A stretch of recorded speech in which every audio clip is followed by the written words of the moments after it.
del estudio porque Gaby Morini ya está aquí con nosotros para hablarnos de un tema que tiene que ver con la justicia, que tiene que ver con el socio de Pepín Rodríguez Simón, prófugo, recordamos, de la justicia todavía en Uruguay. No se sabe qué va a pasar con este hombre, pero además acá entra YPF y su rol en YPF con una función fundamental. Gaby, bienvenido. Recordamos, la YPF macrista durante el gobierno de Mauricio Macri. Bienvenido, Gaby. Buenas noches, ¿Cómo Dani, estás? así es. Bueno, hay que mencionar un hecho y por qué traemos a colación esto que vamos a contar ahora, precisamente por la investigación que se entabló alrededor de todo lo que fue esta mesa judicial y precisamente también en el rol que empieza a tener, por lo menos por el lado de la justicia, la lupa puesta en lo que fue el desapoderamiento económico del Grupo Indalo. Sí. ¿Cuál era el objetivo? El objetivo ya lo hemos escuchado muchísimas veces cuando hemos contado aquí las distintas cuestiones que vinculaban a la petrolera o combustibles, a empujarla a la quiebra a través, como herramienta, con la Agencia Federal de Ingresos Públicos y precisamente una serie de cuestiones que tienen que ver con esta pata económica que ahora empieza a investigar la jueza Servini con una decisión de hoy que contamos en el canal más temprano.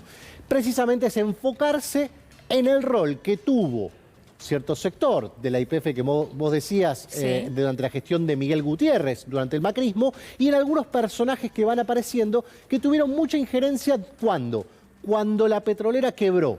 Y cuando la petrolera quebró, se quedaron con sus activos petroleros más estratégicos. Bien. A partir de eso es que se empieza a investigar toda esta cuestión que encuentra vinculaciones con Fabián Pepín Rodríguez Simón, prófugo en Uruguay. Bueno, mira, ahí entra el nombre de, y vamos a leer el destacado de ámbito.com en el marco de la persecución al Grupo Indalo, la justicia que va tras maniobra de YPF, de Macri y de Rufino. De ese hombre estamos hablando, del abogado Marcelo Rufino. ¿Cuál era su rol en YPF?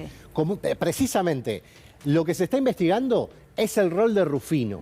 ¿Por qué? Porque Rufino aparece como una suerte de asesor, como una suerte de incorporado a la estructura, merced a que había sido había trabajado junto en el mismo estudio que Pepín Rodríguez Simón. Claro, claro. Y a partir de eso aparecen las gestiones de lo que iba a ser la compra por parte de YPF de los activos petroleros de Oil Combustibles. Sí, ahí vamos a ir al proceso, dale, porque está buenísimo que lo expliques, Gaby. Aquí está Marcelo Rufino, de este hombre estamos hablando, acompañado en la imagen con Pepín Rodríguez Simón. Además, con, vínculos muy cercanos de toda su historia judicial con el juez que después lleva adelante lo que es la causa de la quiebra también, pero ya vamos a ir al repaso, porque tenemos una plaquita para desmenuzar con Gaby. ¿Cómo es que se cree fue toda esta operatoria? Bueno, muy compleja, vamos a tratar de simplificarla y hacerlo lo más didáctico posible, porque todo este proceso, un proceso llevado adelante de la justicia comercial, llevó varios meses y fue realmente complejo. ¿Se acuerdan ustedes? Bueno, vamos a partir de la base del concurso de acreedores de Oil Combustibles y de la quiebra. La quiebra la decreta el que estamos viendo ahí, que es el doctor Javier Cosentino, que es el juez que tenía a su cargo el concurso de Oil Combustibles. Ahí aparece la primera vinculación porque aparentemente habría alguna relación en la carrera judicial, en algún momento de la carrera de ambos, habrían coincidido con Marcelo Rufino. Bueno, ambos llegaron juntos a ser secretarios de juzgado. Exactamente, ¿no? Exactamente. Y ahí lo que ocurre es que hay una primera instancia en la cual se dicta la quiebra con continuidad de Oil Combustibles. ¿Qué significa esto? Que no es separa todo, sino que la idea era mantener la empresa en marcha. ¿Y quién, de alguna manera, llega a un acuerdo para alquilar las instalaciones de Oil Combustibles? Es la propia YPF, a través de la gestión de Marcelo Rufino. Mira, ya vamos a hablar con el abogado del Grupo Indalo, el doctor Dubois, en instantes, ya está conectado con nosotros, a quien ya le agradecemos. Este es otro ítem muy importante el que tenemos acá. ¿Por qué? Porque tiene que ver con el dinero que habría cobrado este hombre, muchísimo dinero. En algún momento se habló de cuánto cobraba por hora, ¿no? Recuerdo, en dólares, en además. Dólares, claro, es un altísimo cargo. Pero además que esto de los bonos, expliquemos, los bonos que habría cobrado aparentemente en simultáneo a hitos muy importantes, como por ejemplo el momento que se declara la quiebra. El momento que se declara la quiebra, pero también el momento en el cual se venden los activos. También. La justicia está investigando si se compraron a precio vil. ¿Sabes cuánto pagó YPF por los activos de Oil Combustibles? Cerca de 78 millones de dólares. Parece muchísimo. Claro. ¿Sabes cuánto estaba valuado a precio de mercado? 385 millones de dólares. Es decir, una ganga, básicamente todo lo que ocurrió. Déjame quedarme con lo de los bonos porque yo no quiero decir qué es lo que puede pasar en la justicia. Pero si llegan a buscar, si llegan a encontrar, Sí. si llega a aparecer una factura del doctor Rufino cobrando un bono por la quiebra de Oxa, significa que te dan un bono cuando cumpliste Sí. un objetivo. Es un escándalo. Un escándalo terrible. Pero además esto lo pondría en un lugar, Gaby, me pregunto, ahora se lo vamos a preguntar al doctor Dubois, de partícipe necesario. Bueno, hay que ver cómo lo establece la justicia. Para mí lo relevante es que la doctora Servini está poniendo el foco en esta parte, porque no solo fue encarcelamiento, no solo fue hostigamiento al grupo de medios, no solo fue intentar políticamente poner a los medios de comunicación en un sentido, digamos, contra el kirchnerismo, sino además hubo un motivo económico. Claro. Que fue por detrás de todo esto, que era quedarse con los activos petroleros. Activos que son una refinería, que es un puerto estratégico ubicado en la hidrovía, Sí. que son más de 300 estaciones de servicio. Ya no existe más nada, está claro. No existe más nada de eso. Y después vamos a ver por qué. Porque esa es la otra parte de la maniobra. Porque en julio del año 2018 está este alquiler que le dan a YPF para avanzar en esta cuestión. ¿Cuál es el secreto? ¿Por qué remarcamos este episodio en particular? Porque ahí YPF establece lo que iba a ser una cláusula fundamental, que era el derecho de preferencia para la venta. Significa que él alquilaba, pero si se presentaba otro, cuando fuese la venta, iba a tener derecho de preferencia para quedarse. Gaby, lo tenemos ya, Eduardo Dubois. Doctor Dubois, buenas tardes, buenas noches, gracias por hablar con nosotros aquí en C5N. Daniela los saluda. Buenas noches, un gusto estar con ustedes y poder informar a la opinión pública lo que haga falta. Bien, bueno, a ver, se presume que hubo un proceso con irregularidades por todos lados, ¿no? ¿Puede explicarnos cómo es que se llevó a cabo esta maniobra? Mire, hay 5 puntos que son sorprendentes, llaman la atención. En primer lugar, durante el concurso preventivo, antes de que se decretara la quiebra, la empresa necesitaba suministro. Y la empresa está ubicada pegada a YPF, pues no nos olvidemos que todo esto era de YPF, después se privatizó, después lo compró Petrobras, después lo compró Oil Combustibles. Bueno, estaba pegada caño por caño, con lo cual se le pidió a YPF comprar el suministro, pagárselo. Se hicieron las gestiones con todos los mandos técnicos de YPF, estaban todos de acuerdo en dar ese suministro. Cuando llega esto a niveles superiores, era un viernes, nos dicen el lunes decidimos, y el lunes nos dijeron YPF no le interesa. Al quedarnos sin ese suministro, más el ahogo financiero que tenía la empresa, más las maniobras que se hicieron para que no pudiera haber salvataje, porque bueno, vino Transfigura y lo corrieron con la ley 2760 que no era aplicable, dijeron, y era aplicable, lo cierto es que terminan decretándole la quiebra. Cuando se decreta la quiebra y se dispone, como bien dijeron ustedes, la continuidad, el juzgado manda a hacer un alquiler. Y para este alquiler se hace una licitación. En esta licitación se presentaron muchos candidatos, incluso la cooperativa, y hubo 2 que llegaron al final. Uno fue, por supuesto, YPF con DAPSA, que vamos a ver después cuál es la relación con DAPSA, porque es totalmente desconocida, y la otra fue una empresa Petroil.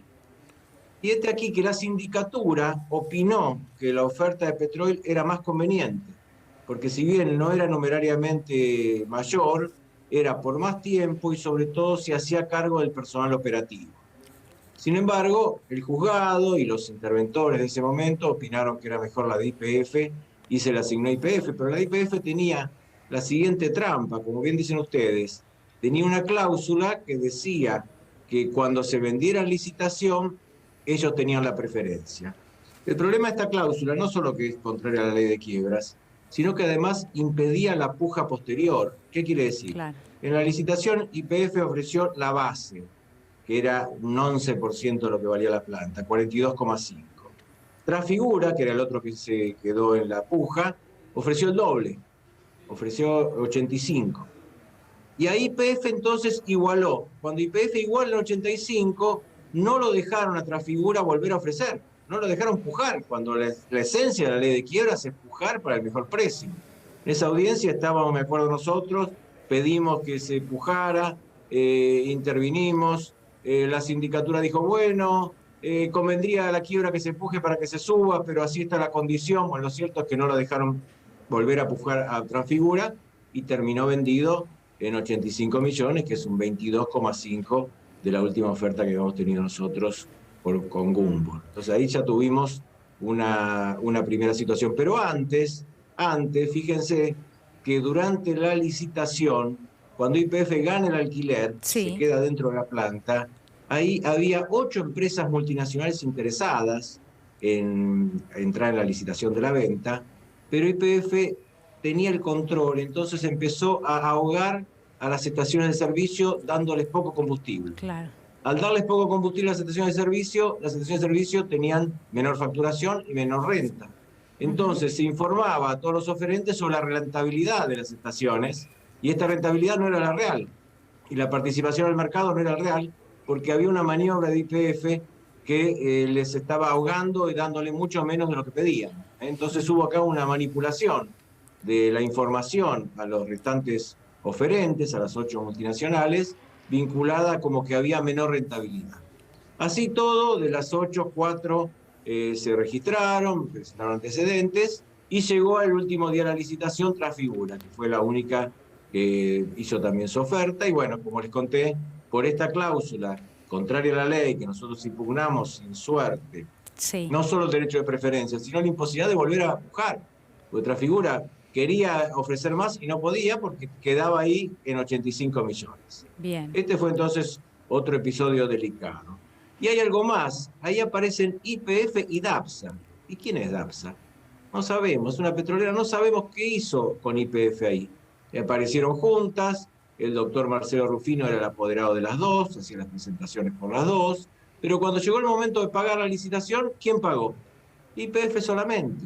Y sin embargo Dapsa se quedó con una serie de estaciones de servicio a su favor, como 100, no sé cuántas, y las otras se vendieron a Delta, que es una sociedad paraguaya sin antecedentes, por un precio también muy inferior al mercado, con lo cual, bueno, nosotros estamos pidiendo que se investigue.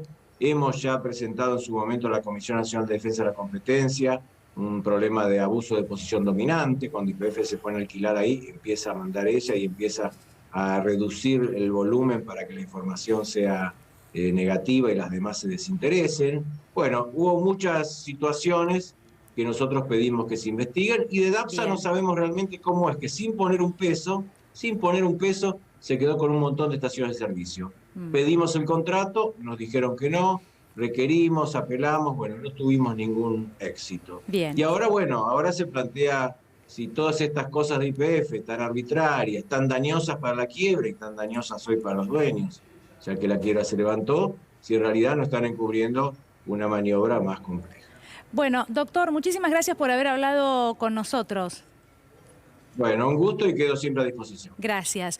Bueno, seguramente muchísimo para investigar. Acá Gaby, el doctor Dubois recién también mencionaba una sociedad en Paraguay, sociedades en paraísos fiscales. Da la sensación de que hay mucho que investigar detrás de todo eso, ¿no? Sí. Los bonos que cobraba Rufino, el abogado Rufino, en los momentos en que los ha cobrado. Bueno, este puerto del que vos hablabas también, que en realidad poco sirvió después para los fines que era utilizado, ¿no? Varias cuestiones. Déjame mostrarte, para graficar cómo sigue esto, déjame mostrarte lo que hizo la jueza Servini con esta información. Y es precisamente oficiar a YPF, a las actuales autoridades, obviamente, que están al mando de la compañía, oficiar y requerir a la mayor brevedad posible que acompañe todas las constancias que den cuenta de la contratación de Marcelo Rufino por parte de la empresa, tales como facturas de cobro de honorarios, atención a lo que puede surgir de esta información, y toda otra documentación que permita ilustrar respecto a los servicios prestados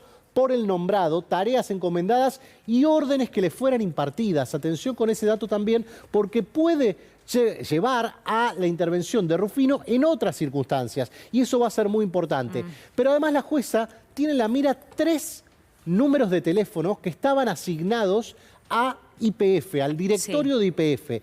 Esos números telefónicos mantienen muchas comunicaciones en el peritaje que hizo la DAJUDECO respecto al entrecruzamiento de llamados de Fabián Rodríguez Simón. Así que eso también es importante. Y dice la jueza, también deberá remitir toda documentación existente sobre la adquisición de la red de estaciones de servicio de Oil Combustibles por parte de YPF Sociedad Anónima, en sociedad con Dapsa, que era lo que mencionaba Dubois, y su posterior traspaso a las firmas Dapsa y Delta Patagonia.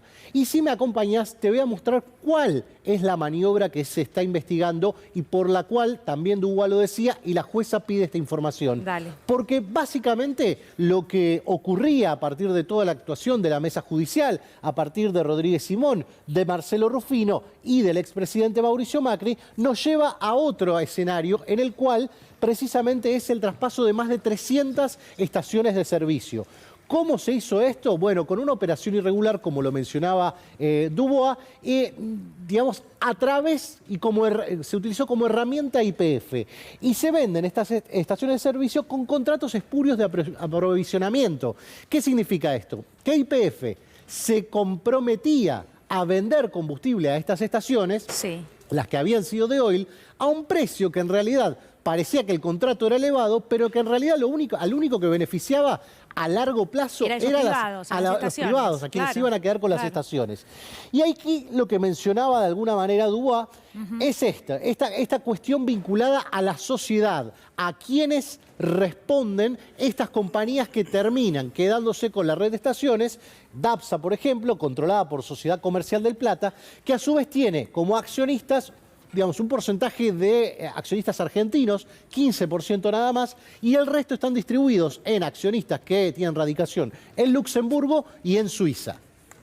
Un ejemplo. Sí. La segunda parte del traspaso que responde a Delta, que opera con algunas estaciones que se llaman Gulf y que es lo que se mencionaba como Delta Patagonia y es lo que pide investigar Cervini, tiene accionistas difusos en el Paraguay. Sí. Y atención con este dato. Porque si esta investigación se profundiza y se empieza a mirar quiénes son las familias accionistas, son familias accionistas en el Paraguay, obviamente muy poderosas, digamos, Sí. que tienen esta marca, esta sociedad que opera en Argentina, podríamos llegar a encontrar alguna vinculación con nombres muy conocidos de la política de la Argentina. Tanto funcionarios como exfuncionarios. Sí. Bien, Gaby, muchísimas gracias. Seguramente vamos a volver sobre este tema, ¿eh? Gracias por haber No, por venido. favor. Bueno, momento de hacer